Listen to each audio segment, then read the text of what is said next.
on the next episode of Sips, Suds, and Smokes. This is a whiskey episode, so here's the whiskeys we're going to be discussing today. From Glendronach, we have the Glendronach Cask Strength Batch Number 10. From Teitessa, we have the Teitessa 15-year-old, the Teitessa 30-year-old. From the folks at the Last Drop, we have the 20-year-old Japanese blended malt whiskey. We have the 1950 Ordage Petite Champagne Cognac, the 1977 Glenturret Single Malt, and from Gordon and MacPhail, we are really excited to try their 1952 Glen Grant Platinum Jubilee. Yahoo! And lastly, from Ardbeg, one of my perennial favorites, the Ardbeg Trayvon 19-year-old Batch 4. We'll be right back after this break.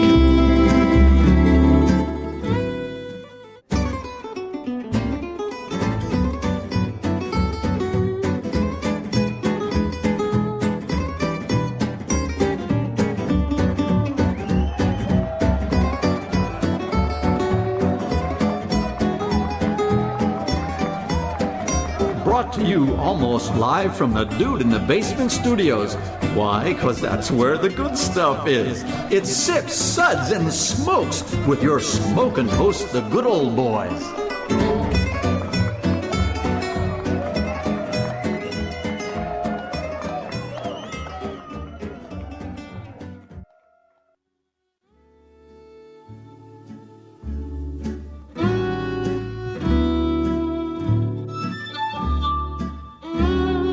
And now it's sippin' time. Hey, it's sipping time again. Welcome to this Sips episode where everything good in life is worth discussing. As always, we are the best thing on at 2 a.m. Oh, yes, it is. You know why? Because Justified comes on at 1 and it's done by 2. Okay. So you're saying, like, if Justified If we was were at on 1 o'clock, we'd be losing out. So you say we're behind Raylan Givens. Well, I can live with that. It's hard to beat Prince's Fried Chicken, prominently shown in I mean, you Justified. got to like Raylan. I mean, he was the hitman in that one movie. So, I mean, Yeah. I like the guy. So, well, this is Made Man Bob, and joining me, our Made Man Brent. Pleasure to be here. Always enjoy a good foreign whiskey show. Foreign whiskey show. Sounds like he was trying to say another word there and only got half of it in. I only need half. Yeah. Everybody knew what I was saying. And good old boy Maury. I'm speechless after that last comment. Good morning. It's a pleasure to be here. And good old boy Justin. Good morning. Wow, what a great day in the basement. It doesn't suck in the basement. The Nope. basement's a pretty awesome place. Yep. And, like if Putin goes crazy, we're all probably pretty safe down here. I mean, it's about 40 foot underground, so. Well, at least if something happens, we'll have enough whiskey, we won't care.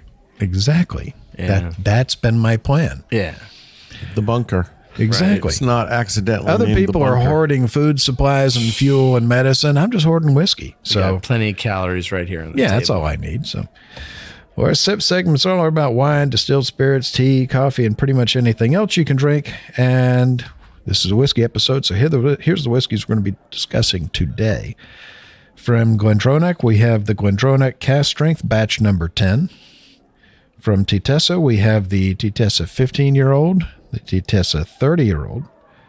From the folks at the Last Drop, we have the 20-year-old Japanese blended malt whiskey.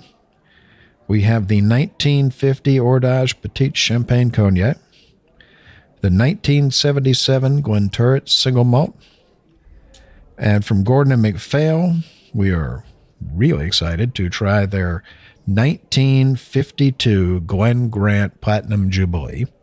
Yahoo! And lastly, from Ardbeg, one of my perennial favorites, the Ardbeg Trayvon 19-year-old Batch 4. Mine too.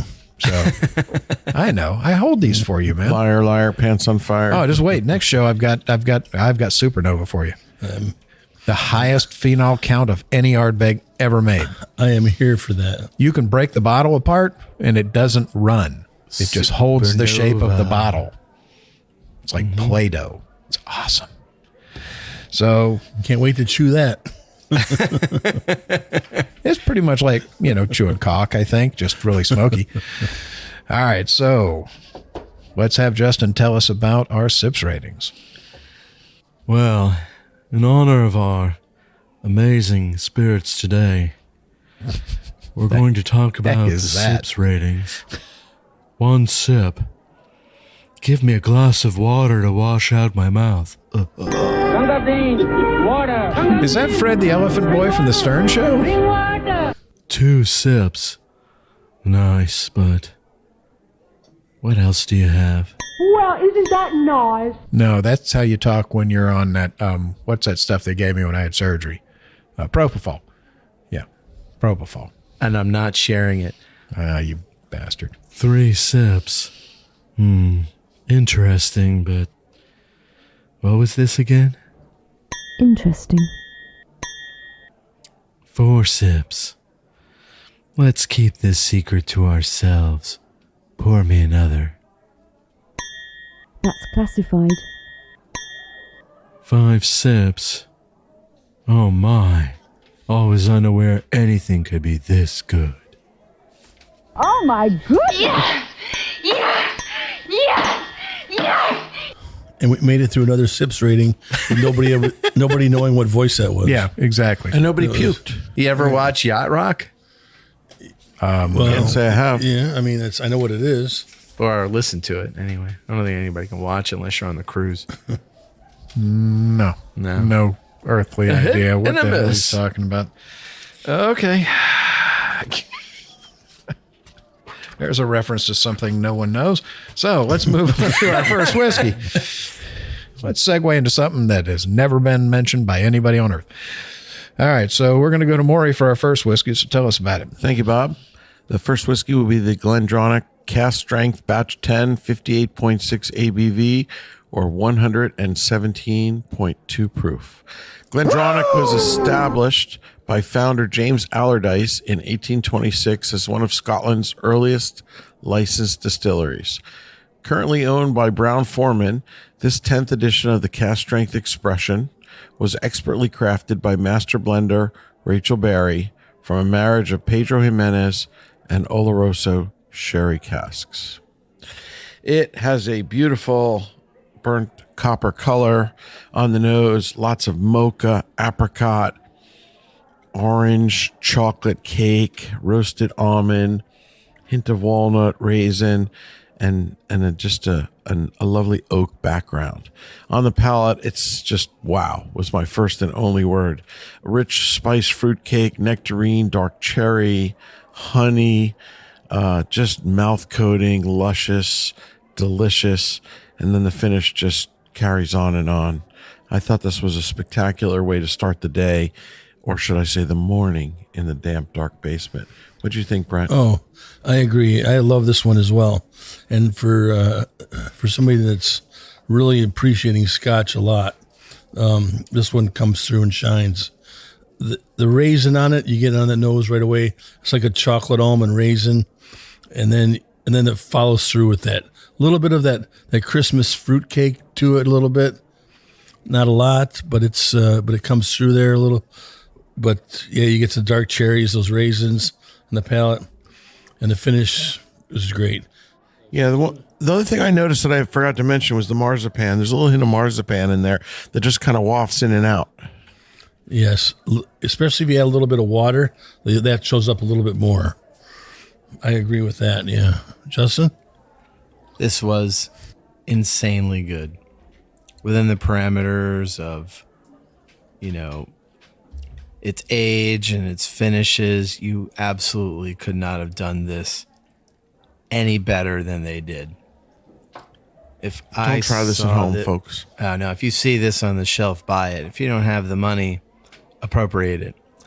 It's so good. Get a better job. Yeah, get a better job.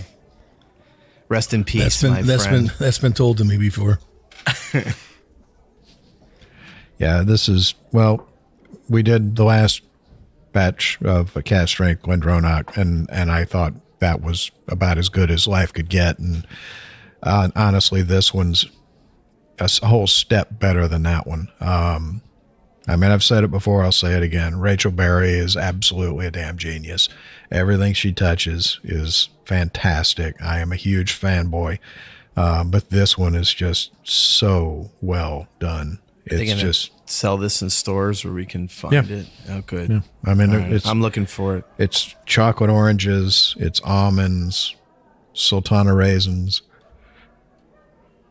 Oh, fruit cake, dark cherries, just a little bit of a honey sweetness on the end. It's just it's enough of everything, but not too much of anything. It's just she took everything. Profound. She took everything up to the line and didn't cross it on any of them. I mean, it's just so I don't think you could make a better whiskey than this. I really don't. I mean, this is fantastic. And again, the only bad thing is we didn't get a 750. Thank you for what you sent, but boy, I'd love to have a whole one of this. Just so well done, even better than last year, which I didn't think they could possibly do. But just a fantastic whiskey. If you see Glendronach Cask Strength of any batch, grab it. But if you see the number 10, yeah, grab it and run. So we're going to be rating the Glendronach Cask Strength batch number 10, a well-deserved 5 sips. Yes! Yes! Yes! Yes! It's one of those ones, if you think, oh, I don't want Scotch whiskey. No, you taste it. You want this Scotch whiskey. Yeah. It's not just Scotch that so many people grew up with. And I think that's what, Well, it's not your grandfather's Scotch. Right. That's the problem. A lot of people Right. think of this is old school. Yeah, this is just, I mean, it's again, I really don't think, I can't point at anything and go, well, this could be improved on it. I can't point at a single thing. I mean, that's about as close to perfect as you can get a bottle. So again, Rachel Berry, fantastic. So let's move on to our next whiskey. We're going to have Brent tell us about that one. I look forward to mispronouncing all these names on this one. Well, I'm sure they are looking forward to it as well. So, Iconic Spirits was founded by partners Taki Seki and Taichi Seki. Yeah, close enough. There you go. Taichi? And Julius Grant to bring high quality Japanese spirits to the global market. One of their whiskeys is its Teitessa Japanese grain whiskey. The Sato Distillery, the home of Teitessa, was founded in 1905 by the owners of the Fuji Takasago Sake Brewery in the Miyazaki Prefecture of Japan. Takasago Sake in Miyazaki Prefecture. See, I already had that right. You got to start. Hardly missed a beat. Its current master distiller, Junji Mizu, is a fourth generation distiller. I'll go what he said. I don't know. Distiller at the Sato Distillery. In 1989, they remodeled and created their own type of still, appropriately called Sato Still, which was designed to create a sophisticated flavor by paying attention to the shape of the column, which looks like a beehive. Ooh. I mean, that alone makes me want to go there. Like, what kind? Have you ever seen a still shaped like a beehive? No, it's literally the only place on earth that has one like that. We'll be back. Hey, and we're back, and we were having Brent tell us a little bit about the Teitessa Japanese grain whiskey, so let us know what you think. Okay, so this is the Teitessa 15-year-old grain Japanese whiskey, 40% ABV, 80 proof. The color on this one, I'm going to go with more of a yellow color than a straw color. It's kind of it's in the glass it looks more, in the bottle it looks more straw, in the glass it looks more yellow. It's got these floral notes, a lot of tree fruit, a lot of like an apple and a cherry fruit, some vanilla on the nose. On the palate, those fruits come through. You get some apple, some almonds, a little bit of green melon. Yeah, the melon's big on front of the palate. Yeah. And just a little bit of, so light, but it's a little bit of oak on it, but it's, this is a very, to me, the 80 proof, it's a very light, you don't want to use the word feminine, but it's just, Why not? Well, because it's not masculine. That would make it feminine. But I agree with you. It's really light. It's really light. The proof is there. Just a sipper. It's not something, not for my palate. I'm not going to come back to it later and say, I want to go back to that. But I would agree with what you said, though. I think it's a feminine whiskey. It's got a lot of finesse and very subtlety to it. It's not a brick to the teeth. It's not, in your face. It's not meant to be. If I gave this to you and did not tell you where it was from, I told you that it was a grain whiskey and picked the country, you would probably 9 times out of 10 immediately say Japan, because it is a very Japanese style of whiskey. Very, very light, very ethereal, something that you need to sort of spend time on. Agreed. Yes. Justin? This is like a jasmine-scented mung bean Japanese sweet. And that's really all I have to say about it. I'll take his word for that one. We got that many words out of him in a row. That was pretty incredible, too. I never thought I would live long enough to hear somebody say mung bean on a whiskey show, but okay. And how does one know what a mung bean tastes like? You've eaten You one order before, the obviously. Japanese sweets from the internet. Mm-hmm. There you go. It's a place that has them all over the country. San Francisco, New York. It's like a common Japanese dessert. Here we go. Mung bean. I expect some mung bean snacks at the next I'll bring some. whiskey episode. Yeah. Here we I'll go. bring some. Well, it's got a beautiful nose on it. It's very floral. It's got, I think it's pear. It's a little bit of pear and a little bit of apricot, some vanilla. And on the palate, the first note I have is melon, melon, melon. There's a huge melon note on the front of the palate. I get toasted nuts. I get a little bit of green apple. I get a very, very light oak, and I get a very light sherry note on the back of the palate. It's pleasant.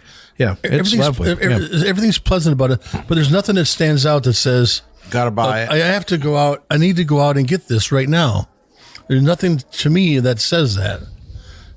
Well, that's them too. Well, that's all. That's I all. agree, That's but all it's- Scotch. That's all Scotch whiskey, except for some of the ones. Yeah, we've done lately, exactly. but, Yeah. you know? I mean, There's this nothing hits it inherently for me. wrong with it. It's just No, it's there's a not. different It's- style. yeah, and I think that there's a market for this.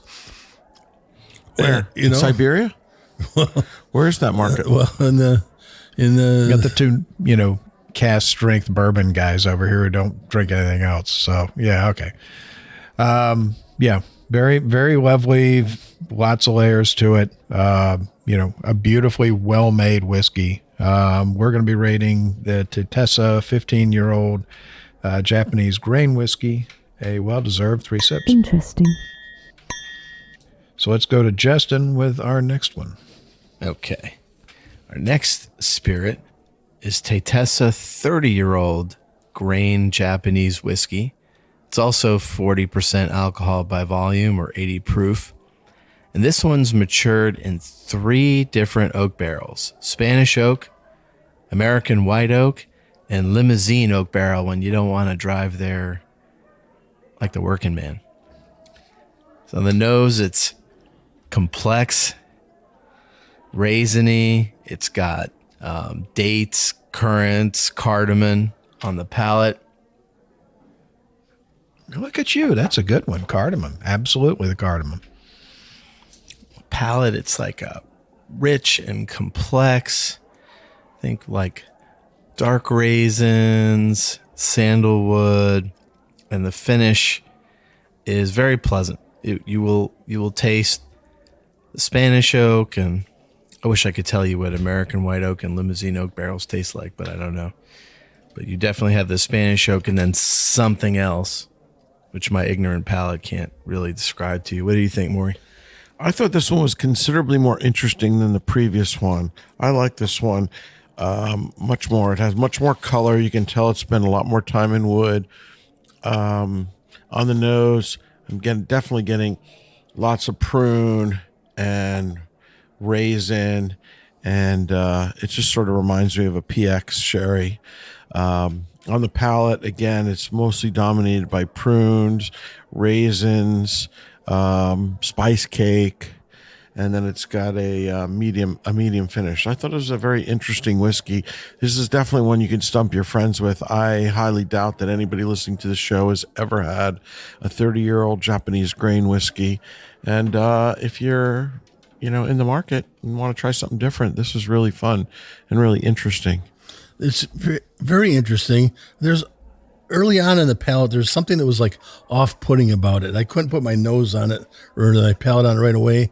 But it was almost like it was like a burnt raisin or burnt plum, that was like cooked over a campfire or something that they added to it. It's like Indian dessert. something just a little bit off on it. It wasn't terrible, don't think it was like a bad off. It was just a different that it actually brought out the differences in this. But interesting is the word for this one. Prunes, raisins, stewed fruit. Yeah, that's the name of the game on this one. What do you think, Justin? Well, you ever have the Indian rice pudding called kher? No. It's a lot like that. It's kind of like rice pudding with cinnamon, raisins, and some South Asian flavor to it. It's reminiscent of Indian food. Those are pretty good. You started this, right? You just went back. So, Justin, now it's my turn. What did you think about it? Because we never really know what Justin thinks. Well, every time he thinks, he comes up with something different. The thing is if you ask him enough, you always get a different answer every time. So, well, I just figured I'd add something to it since he went back to me again. It is. We met one of the owners of the brand in Chicago at Whiskey Fest, and this one really stood out when we tried it. It was very different. It was very unusual. It was definitely something that I have never had before, and that was the reason why I really wanted to get it on the show. Because again, it's that's what we're looking for. Really good whiskeys that are mainstream all taste the same. I'm looking for the oddball stuff. I'm looking for the different things. And it's not a geek whiskey. No, absolutely it's not a geek whiskey. It's approachable. Right. It's very much approachable for everybody. Yeah. This one, I think, for the vast majority of people, I think add a little water to it, and that will help make it even more approachable. But really well done. Got a really just concentrated raisininess to it. Justin actually nailed it with the cardamom. As soon as he said that, that's when it popped in my head. I'm like, oh my God, yeah, green cardamom. That's exactly what I'm getting out of it. And on the palate, again, just that delicious raisiny goodness. Absolutely stunning color to this whiskey. Extremely well done. So we're going to be rating the Teitessa 30-year-old Japanese grain whiskey, a well-deserved 4 sips. That's classified. So let's move on to our next whiskey, which is from our friends over at Last Drop Distillery. This is the Last Drop. We like them there. The Last Drop 20-year-old Japanese blended malt whiskey. And this is a blend of whiskeys from 20 to 40 years old. It is 60% ABV, 120 proof, 177 bottles. Long searching for a whiskey that encapsulates the artistry of Japanese distilling, the Last Drop Distillers' inaugural Japanese whiskey provides a glimpse into the history of world-famous distilleries, including the now-closed Hanyu Distillery. Widely considered one of the most sought-after whiskeys, this 100% Japanese blend marries malts distilled and matured at the ex-Hanyu Distillery between 1980 and 2000, when the distillery closed its gates. These whiskeys have been blended with singular malts from a variety of Japanese distilleries before spending its married life in an ex-sherry cask. So the color on it is a very light, bright gold. On the nose, I get citrus. I get vanilla pudding. It's very, very flowery. There's a little bit of pear in there, a little bit of apple. It's just very, very floral. Beautiful, almost perfumey. And on the palate, On the palate, it's absolutely amazing. Floral, like fruit tea. It's got a beautiful, creamy, almost chewy mouth coating texture to it. There's a nuttiness to it, but of like a creamy sort of nuttiness to it, and like a tropical fruit cake. I mean, damn, that's fantastic. What do you think, Brent? Okay, so on the nose, I thought it was almost too perfumey to drink. This is something that I like if I'm sitting down and a lady walked by and this is what I would smell. I'd be like, oh, that is really nice. It's floral, it's perfumey, it's like a little orange and but on the palate then I got a lot of floral notes. It was the perfuminess is gone on the palate. It's like a fruity jasmine tea on there, but it's delicate and feminine and enjoyable. That's about as much as I'm getting out of him. That's, Well, that's a 12 from Brent. So No, I mean, for anything that's not bourbon. Right. It's not, it's Japanese whiskey. Yeah. It's different. What do you think, Maury? I liked it quite a lot. I think your description, Bob, was spot on. I thought that the nose was definitely floral. I didn't think the palate matched the nose quite as much. I thought it was really pleasant on the palate. It was really enjoyable. The palate really comes through. It had lots of layers and layers. Yes, This is over one and you over. could fill a glass Over and and just spend the next 4 hours sitting on the back patio just taking notes on. Exploring. Just literally like every time you pick it up, there's something new. Yeah, there's more layers to this than there is an onion. Yeah. And so I would agree. I think that we don't really know exactly how many whiskeys went in, but ranging in age from 20 to 40, there's no question there's some influences and some really older whiskeys in here that just sort of creep in at certain junctures. I thought it was a fantastic whiskey. I thought it was really well done. I'm really privileged to have gotten to try it today. And I think that most of us will probably never see a bottle on a shelf, much less be able to find one or afford one. But if you have an opportunity to try it. Yeah, if you're in a whiskey bar and you cream- see Last Drop bottle on the shelf, if you see this one, The creaminess on the palate. grab a dram. Yeah, that creaminess on the palate Treat yourself. really comes through. Definitely you know. treat yourself. Agree. What do you think, Justin? So this is one of the more complex whiskeys that I've ever had. That's a $2 word. And you wouldn't believe by drinking it that it was 120 proof. It drinks much more subtly than that. Oh, I would agree with you there. It doesn't drink hot.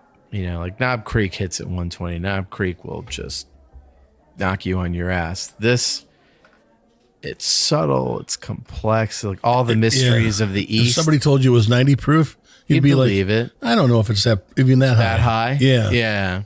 Yeah. It's like 86 proof. Yeah. Drinks like an Like 80. a typical Japanese malt whiskey, but so much more complex. Oh, if you hit Powerball, get this first.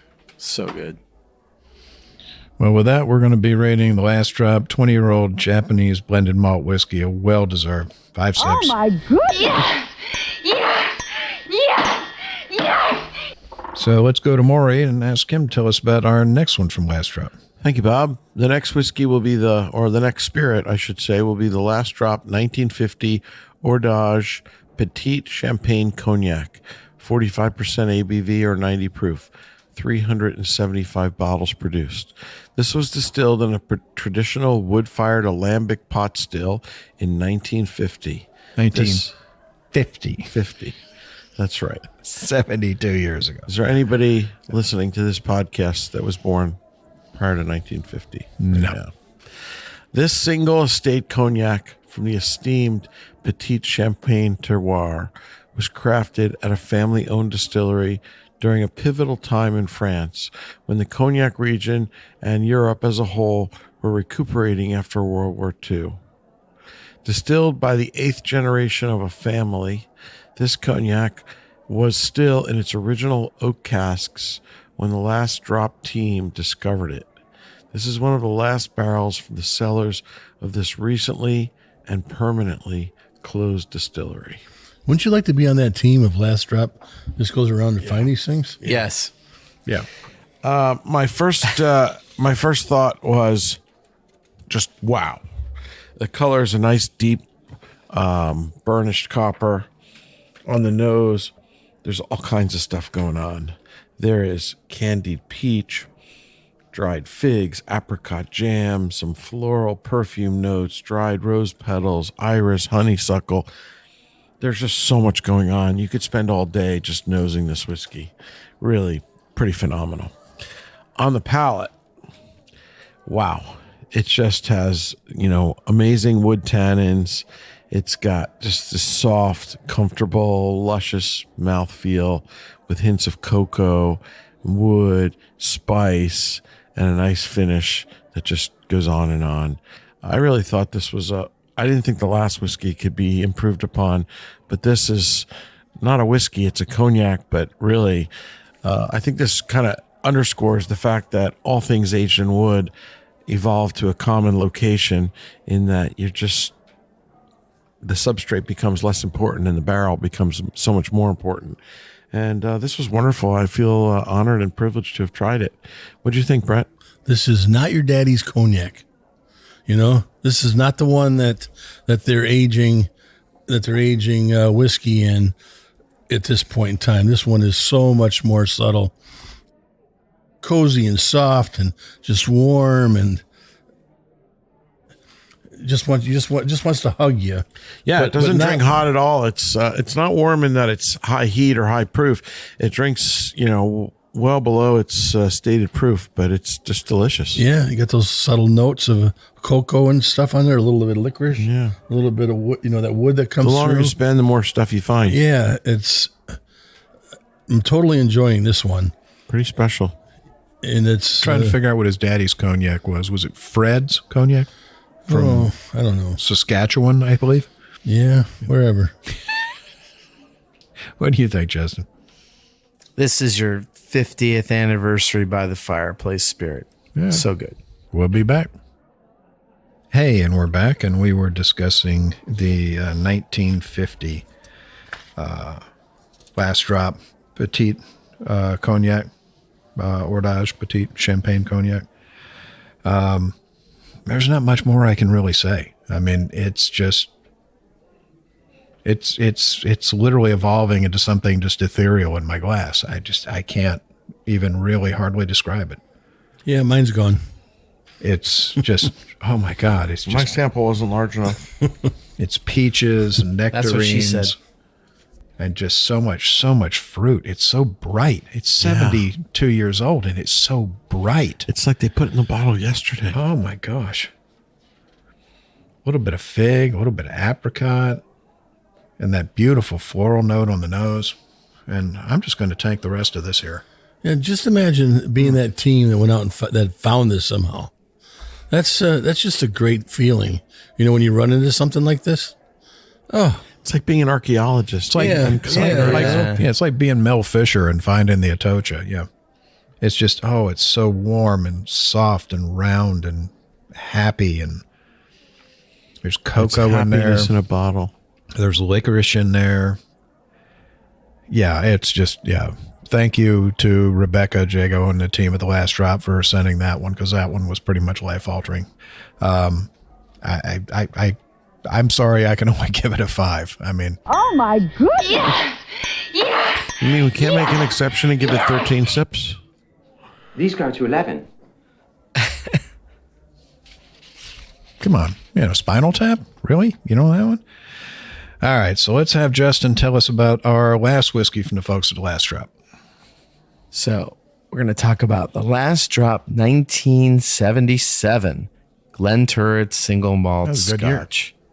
That was the year that Star Wars came out. Mm-hmm. Exactly. Yep.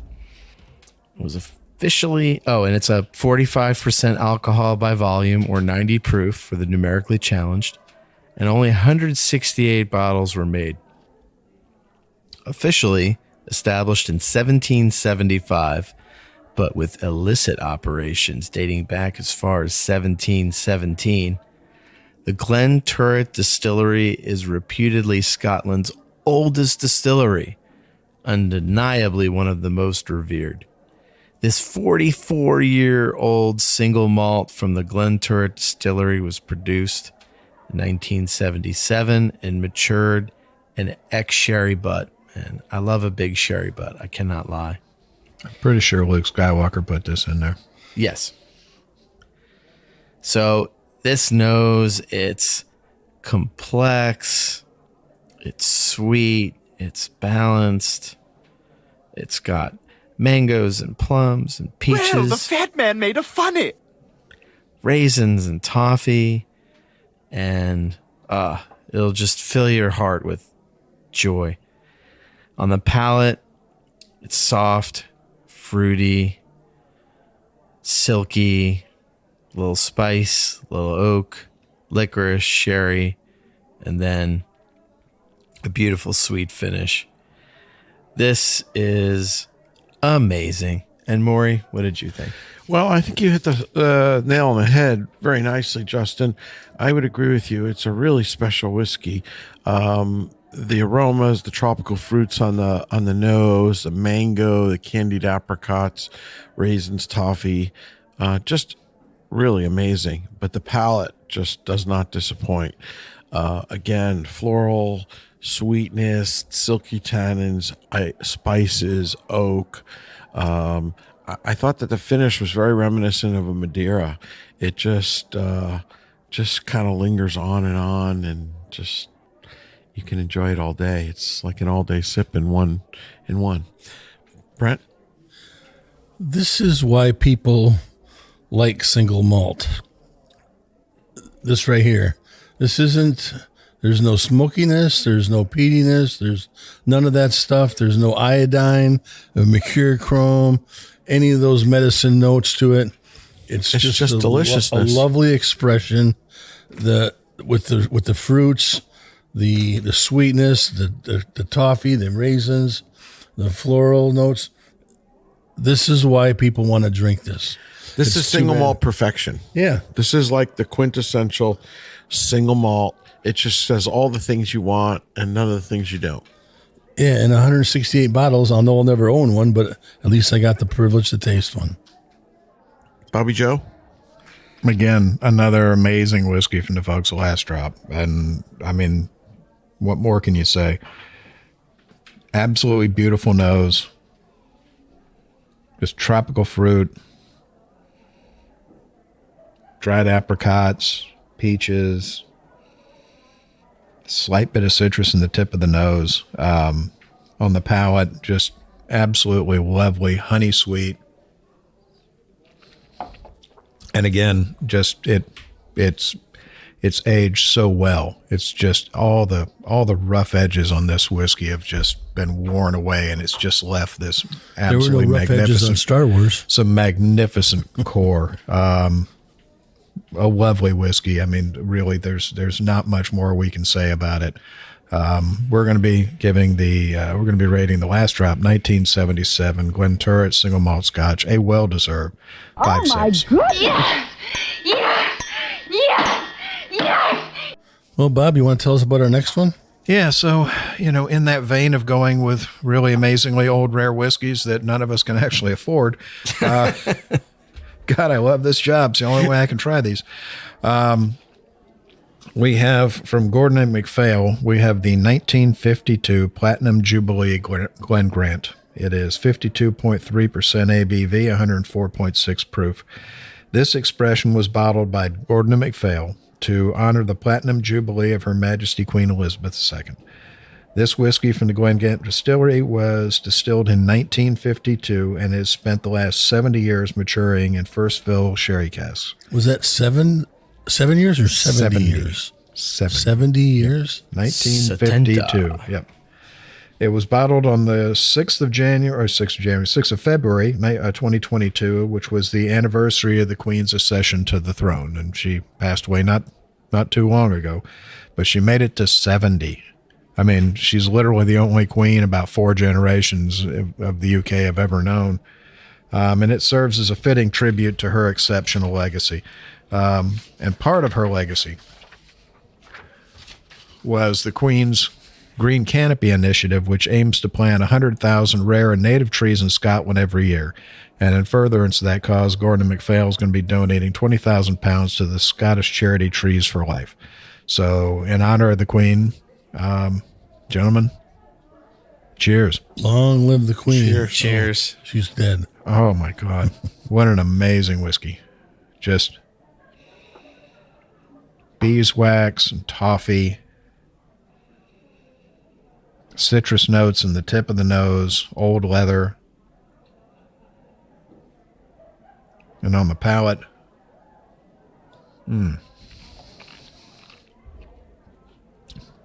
stewed berries, milk chocolate, a little bit of citrus, a little bit of menthol. Again, just an amazing whiskey. I can't really point at a single flaw in this. I mean, it's perfect. It's absolutely perfect. What do you think, Justin? The only note that I detected you didn't go over is I kind of got a chocolate egg cream out of it. Oh, there's definitely a milk chocolatey kind of.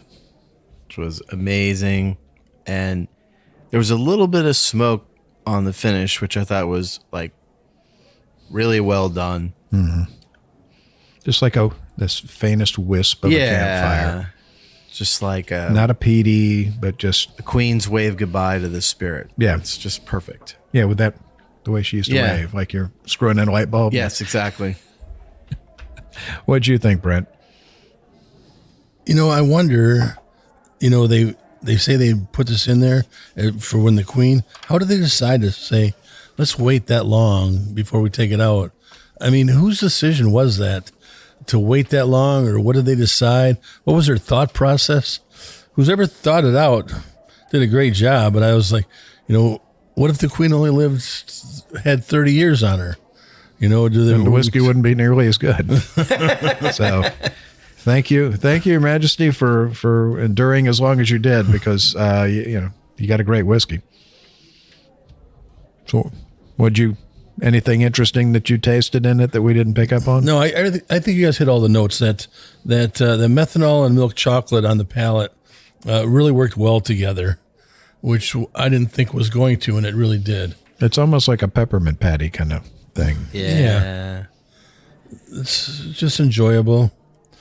Hats off to the people that decided to do this and knew when to pick it, when knew when to, hats off to them. So it's Gordon MacPhail. We've done their whiskeys on the show before, and I don't think we've ever had one that wasn't excellent. They have a pretty amazing team of people that are picking some remarkable casks. Yeah, we had what were we drinking? Was it Glentochers? That Whiskey Live is a 79. Gordon MacPhail, and that was so good. Oh yeah, it was just. I kept going back. Started getting embarrassed. That whole table was amazing. Yeah, fantastic. What do you think, Maury?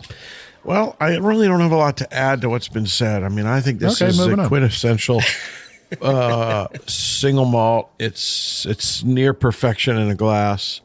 It's fantastic in every way, shape, or form. I didn't really get the menthol that you guys did, but I did agree with everything else that's been said. I thought it was just a beautiful whiskey, and if you can find a dram somewhere, grab it and just spend an hour with it. Yeah. Just if you're in a really high-end whiskey bar and they have this one, do yourself a favor, pour yourself one, toast the Queen, and enjoy a fantastic dram from Gordon MacPhail. And tell them you're on Maury's tab. Yes, exactly. So, yes, I know Maury, and he said send the bill to him. Yes. All right, so we're going to be rating this lovely Gordon MacPhail Platinum Jubilee Edition 1952 Glen Grant, a well-deserved 5-6. Oh, my goodness. Yes! Yes! Yes! Yes! And that brings us, with the few minutes we have left, to our buddy Brent and his favorite of all time, Peaty Scotch. Yay. I know how much you love this. Thank you. I'll take my bow now. Thank you.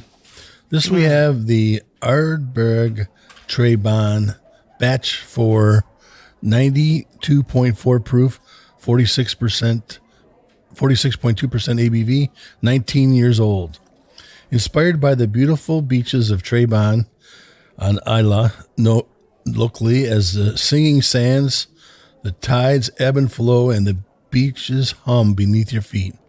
Matured in American oak and in a slightly higher proportion of Oloroso sherry casks, this sublime 19-year-old whiskey is the epitome of an aged Ardbeg. I'll say that, yeah. The color is a nice dark penny, copper color, 70s copper penny.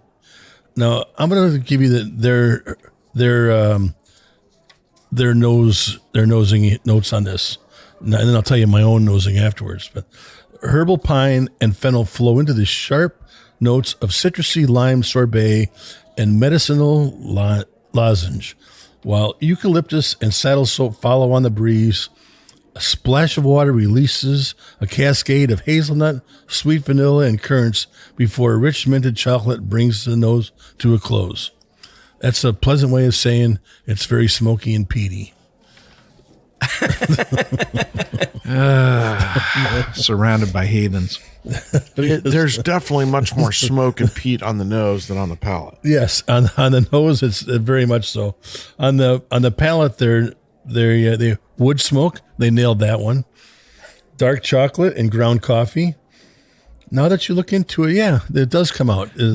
When I added water is when the coffee note really leaped forward. You had, right, and they said to add a splash of water releases that, and I think the splash of water really helps on the splash of water on the palate helps blend it.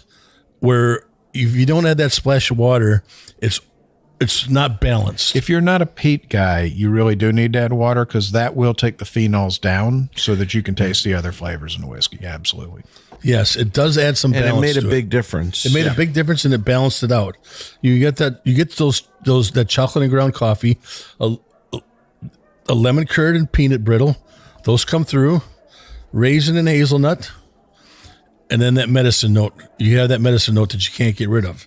And that's kind of, that's one of those other things that puts me on, yummy. That Band-Aid. Yeah, exactly. It's like chewing on a little Band-Aid at the end. You have to enjoy that. I mean, that's why it's not a geek whiskey, but it's close to a geek whiskey because not everybody's going to like that. No, not everybody likes that medicine, smoky. It's a unique acquired taste. Just a few million people across the country, across the globe, will all enjoy Isla whiskey. But keep drinking it, you'll get there. Yeah, I'll never get there. I will never get to the point where I say, yes, I want to have that instead of a 1952, single malt scotch.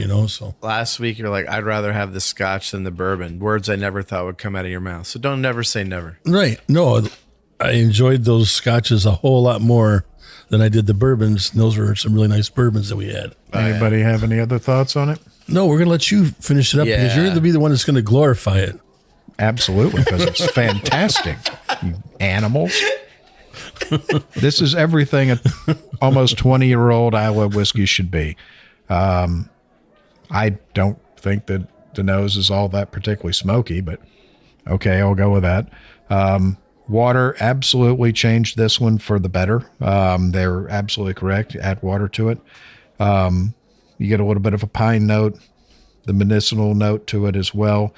A little bit of eucalyptus, a little bit of saddle soap, but overall a lovely whiskey.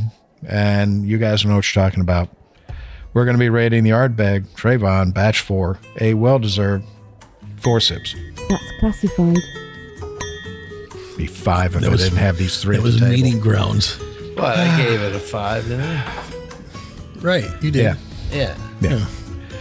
All right. Well, that's all the time we have today. I want to thank our co-host for joining us. Thank you, Brent. Thank you for 7 lovely whiskeys. Here, hand him the rest of that Ardbeg. It was a great day. Just wait. Wait Wait for the supernova, buddy. Thank you, Maury. Thank you, Bob. Wonderful day in the damp, dark, chilly, drippy basement. And thank you, Justin. Thank you, Bob. What a way to travel around the world with my tongue. Awesome. Yep.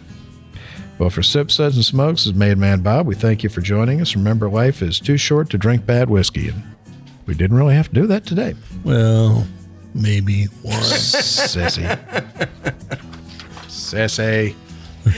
Just admit it. You like Pete more than anything. I love to chew on burnt wood. We hope you enjoyed this episode. If you're listening to us online, do yourself a favor and tap Tappity. the subscribe button. Give it a little tappy. Tap, tap, taparoo. The easiest way to listen to our show is to ask Siri, Alexa, Google, Uncle Larry, or whoever it is that talks to you on your phone.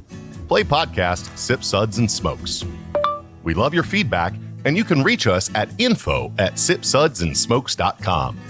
Our tasting notes flow out on Twitter and Instagram with our handle @SipSudsAndSmokes, and our Facebook page is always buzzing with lots of news. You'll also be able to interact with the thousands and millions of other fans on those social media platforms. Do us a favor. Take the time to rate this episode if you're listening to us online. That's a big help to us, and we get to see your feedback as well. Come back, join us for another episode, and keep on sipping.